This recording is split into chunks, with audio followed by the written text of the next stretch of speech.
কিছু করেছে, অমুক দুলাভাইয়ের স্ট্যাটাস দেখেছো, তমুক ভাইয়ের স্ট্যাটাস দেখেছো, তার অবস্থান কত সুন্দর দেখেছো, তুমি কি করতে পেরেছো? জীবনে তো তুমি কিছুই করতে পারলা না। স্বামীকে কারো সঙ্গে কম্পেয়ার করা এবং কারো সঙ্গে তুলনা করে তাকে ছোট করা, এই কথাগুলো আপনি বললে জাহান্নামে যাওয়ার কারণ হয়ে যাবেন। 2 নম্বরে যে বিষয়টি বলে দেওয়া হয়েছে সেটি হচ্ছে অকৃতজ্ঞতা প্রকাশ করা। স্বামী কোনো জিনিস এনেছে, তুমি এটা এনেছো, এই 2000 টাকার শাড়ি ঈদের সময় আমার সঙ্গে যায়, অমুক ভাবি 70,000 টাকা দিয়ে শাড়ি কিনেছে, এই ফোন দিয়েছো আমাকে মাত্র 5,000 টাকা দাম, আমাকে তো আইফোন 16 প্রো প্লাস কিনেছে, তুমি আমাকে কি দিয়েছো? এই যে ছোট করে তাকে কথা বলা, তাকে অকৃতজ্ঞতা প্রকাশ করা, এটা যদি আপনি করেন তাহলে আল্লাহ তাআলার আরশ বেজার হয়ে যাবে।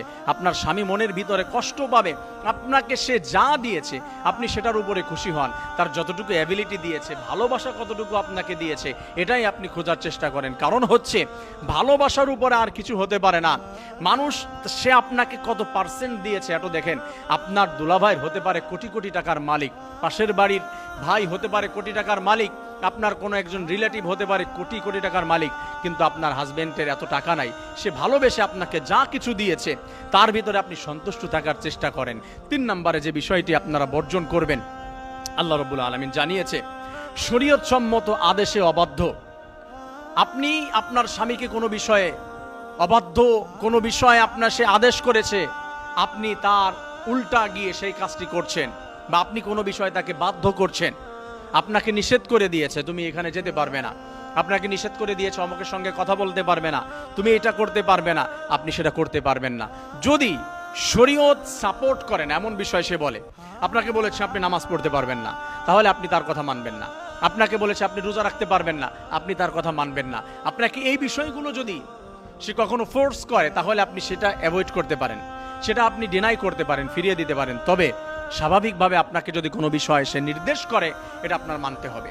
তার কথা আপনি যদি ফেলে দেন তাহলে আল্লাহ তাআলার কথা যেমন করে মানা আপনার জন্য ফরজ, ঠিক তেমনিভাবে আপনার হাজবেন্ডের কথা আপনার জন্য মানা আল্লাহ তাআলা ফরজ করে দিয়েছে।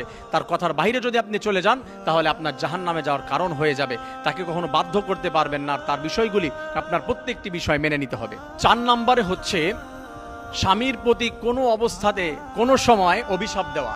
স্বামীকে অভিশাপ দেওয়া অনেক মেয়েদের অভ্যাস আছে, তার চাহিদা মতো হয় নাই, তার সঙ্গে মেলে নাই, স্বামীকে অভিশাপ দিয়ে দিচ্ছে তুই ধ্বংস হয়ে যাবি, তোর জীবনে শান্তি হবে না, তোর কোনো সুখ হবে না, জীবনে কোনোদিন লাইফে ভালো কিছু করতে পারবি না। হ্যাঁ, অনেক মেয়েরা আছে তুই তাকারি করে, অথবা স্বামীকে অভিশাপ দিয়ে কথা বলে, স্বামীকে বরদোয়া দেয়। আল্লাহ তাআলা বলেছে বরদোয়া যার জন্য আপনি দিয়েছেন সে যদি বরদোয়ার জন্য সে পারফেক্ট না হয় তাহলে ওই বরদোয়াটি